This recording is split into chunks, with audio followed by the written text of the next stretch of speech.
Well, hey everyone, this is Dr. Brian Stenzler here with this week's Wellness Wiki, and we're going to be talking about a very important topic that in my book, a lot of people commented on, in some of the blogs we've done in the past, was about sleep, especially with kids.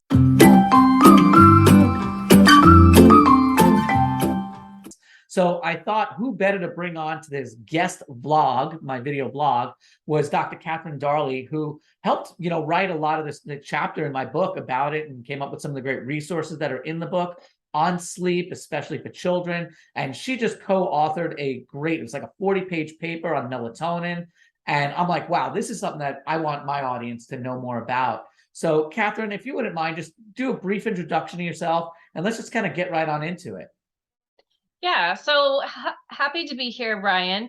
My name's Dr. Catherine Darley. I'm a naturopathic doctor and I focus exclusively on sleep. And I've helped people the whole age spectrum, from infants on up to elders 100 and over. So that's been a wonderful experience helping people with sleep. And we all have melatonin in our bodies, plus there's all these melatonin supplements out there. So it's a hot topic that really, I think, is great for people to understand for their own health, your children's health. Awesome. Can you just tell our listeners and our watchers and readers, however they're getting this information, what is melatonin? Like, I know what melatonin is, but let them know what melatonin is. Let's just start from scratch, because we're not dealing with providers here. We're dealing with a lot of parents and people that themselves, even if they don't have kids, they need better sleep. They want to understand that. Right. So melatonin is a hormone that is produced throughout our body. We've got kind of two patterns of it. One is it's produced in the brain when it's dark out. So at night, your melatonin from the brain rises, and then in the morning, when the light comes on and the sun rises, your melatonin declines. That's the first type of melatonin. That's our pineal melatonin or brain melatonin. Then we also have melatonin in all of our cells, and that has really important functions also. Great. So a lot of people that have sleep issues, we know that there's a lot of different reasons why people have trouble sleeping at night. And people probably don't look at melatonin as, one of the contributing factors. Maybe the body's not producing it enough, or the blue light, is keeping from the production of it. So maybe you could talk about that for a couple of moments. Sure. So in our natural light conditions, think about human history before electric light, or if you ever have the chance to go camping, it gets really dark at night, right? And our melatonin system needs that darkness to release melatonin. Brian, one tip that I love people to know is that if you hold your hand out at arm's distance and you can still see your fingers wiggling, that's enough light to decrease your melatonin somewhat. And we want our melatonin just to really have this strong release at night. Unfortunately, the lighting in our homes, even at night, is often enough to suppress our melatonin somewhat. Wow. And what else does melatonin do for overall health beyond sleep even? So, we have learned that chronic disease is a lot of it is due to inflammation, right? Chronic low-grade inflammation. And melatonin at the cellular level is actually an anti-inflammatory. It's also a very strong antioxidant. And we've all heard about eating lots of antioxidants in our diet. We want to have our melatonin come up high at night because it also has that antioxidant function. Okay, awesome. And I've heard different things about this. Does the amount of melatonin that you have kind of change over the lifespan? It totally changes over the lifespan. And this is something I would really like people to understand because it's useful information as you're taking care of your own health. Our highest melatonin levels are when we're about 10 years old. And then in puberty, melatonin starts to decline.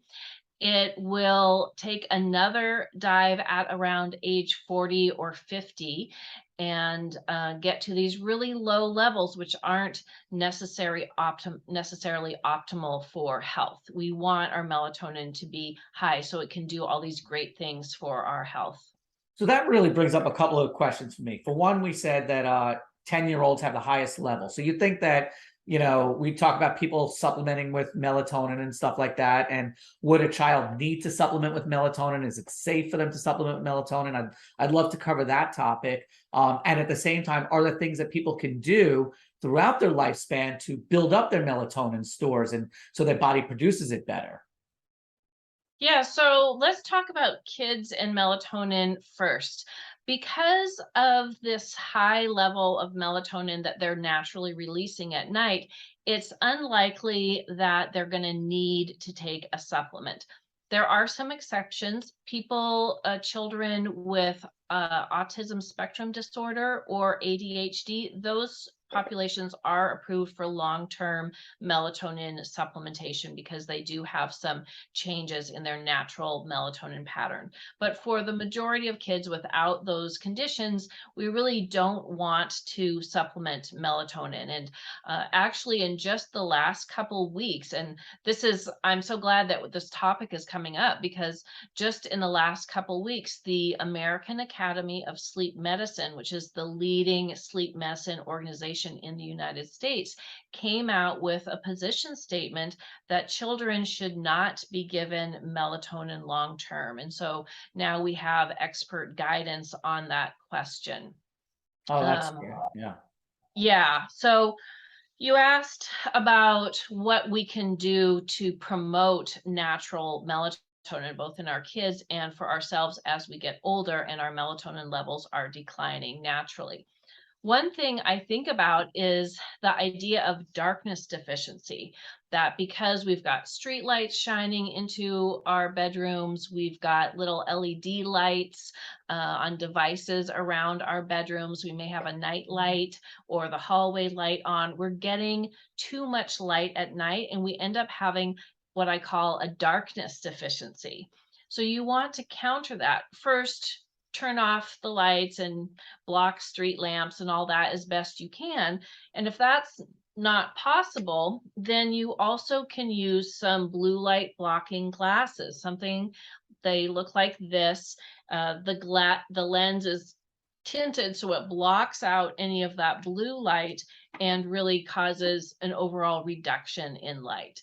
And that's important. The recommendation actually that came out this year is that we have 10 lux of light, which is a measure of light, for 2 or 3 hours before bed. And that is pretty dim light. For reference, 1 lux is the equivalent of 1 candle flame from 3 feet away. So 10 lux is not very much light. One hack that I love, well, there's a couple tricks that I like people to do. One is on your phone, put a wind down alarm. So an hour or two before bed, at least an hour before bed, have your alarm go off. And at that time, turn down the lights, turn down the temperature, switch into really restful, relaxing activities so that you're ready for bed and you're feeling sleepy by the time you get into bed. That is a really, really great tip. I love that. And I know, look, in this day and age, kids are on screens all the time. Parents, they're working from home, they're on their computers up, through bedtime a lot of times. We know a lot, my audience knows how I feel about screen time, the use of the phones, the iPads, and everything with kids in general and everything. But do they make like those blue block glasses for kids also? Like, can you find those online?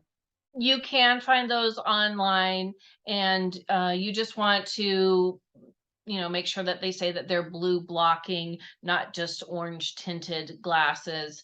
And there's a lot of options out there in a broad price range that makes it accessible for most people. Great, great. I know my son, my 6.5-year-old, he's not on screens very much, especially during the week, and certainly never at night. And a lot has to do with the stuff that you've taught me over the years. So it's really great that parents, if you're watching this and you're raising kids, if you're going to give your kids the devices and stuff, please at least don't give it to them a few hours before bed. And if you do, you've got to give them like some type of blue blocking glasses. We're not here to sell blue blocking glasses. You can find some online somewhere. I don't have any particular companies that I recommend. I'm not in bed with any of them.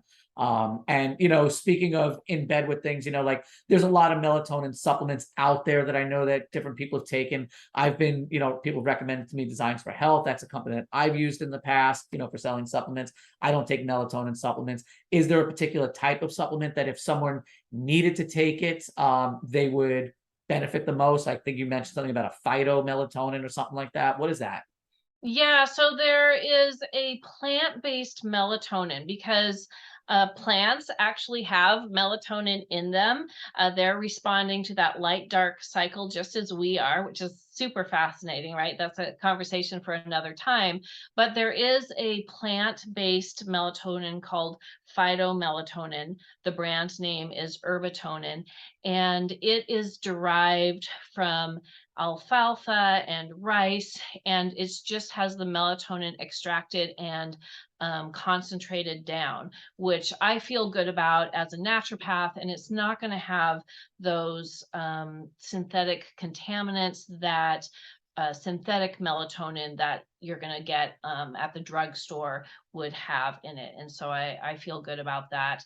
There was a Canadian study a couple of years ago that pulled a bunch of melatonin brands off the shelf just from grocery stores in Canada, 31 different brands, and they found that the amount of melatonin was widely variable from what was listed on the label, something like negative 87% to almost 500% more melatonin. And there were some contaminants in that melatonin. So I like people to go for a good quality melatonin. Awesome. And that's safe for children also, or that's more of an adult thing, or same situation I had For before? children, unless they have attention hyperactivity disorder or autistic spectrum disorder, you don't want to give melatonin long term. But for adults, especially over 45, 50, it might be a good idea to supplement melatonin low dose, 0.3 milligrams, just to get you to kind of the normal levels when you're in early adulthood. That makes sense. And how could people get their hands on it? Is it something that you sell? They just go online somewhere? You can get it online. The brand I'm referring to is called Herbatonin and it's by Symphony Natural Health. Okay, awesome. Thank you so much for that information. I'm sure that some of the people that are watching this or listening to this are going to be happy to know that there's a good brand out there. I won't talk about the one that the company that I'd recommend because it's not a phytomelatonin, so it's good to know about that. Any last tips that you want to give, especially if there's some parents that are just having the trouble, their kids fall asleep? I know we have resources that you help provide for my book, which I'll include here in the notes. So if you're watching this on YouTube, it'll be there. Or if you're watching it on the website, I'll put it there. But is there anything else that jumps out at you?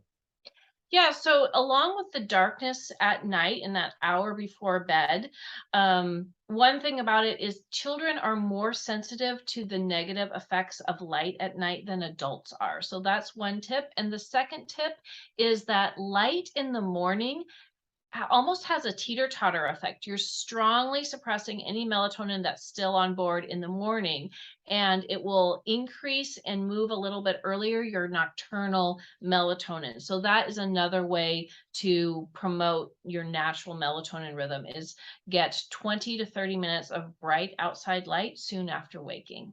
Amazing. So you're a naturopathic doctor. Are you able, like if I have some people that are watching this or listening to this that want to consult with somebody with for sleep medicine or something, can you help people around the country or only in the state that you're out of? I'm only able to work with people who are physically in the state of Washington. Okay. I do have some courses coming up that will be online and support people's sleep. That's great. So if you're in the state of Washington, you can reach out to Dr. Darley. I'll have her contact info there. But I'll also have her course information once we have that. And that's part of the whole course platform I'll be building out very soon. So all of my audience there will know about that. But until next time, I'm really grateful, Dr. Darley, for you coming on such short notice, telling us about the paper. Is the paper something I'd want to give a link to? Will the people watching this or reading it's very technical. Okay. It's very technical. I can send you the link and you can, put it there for people who really want to dive into the science.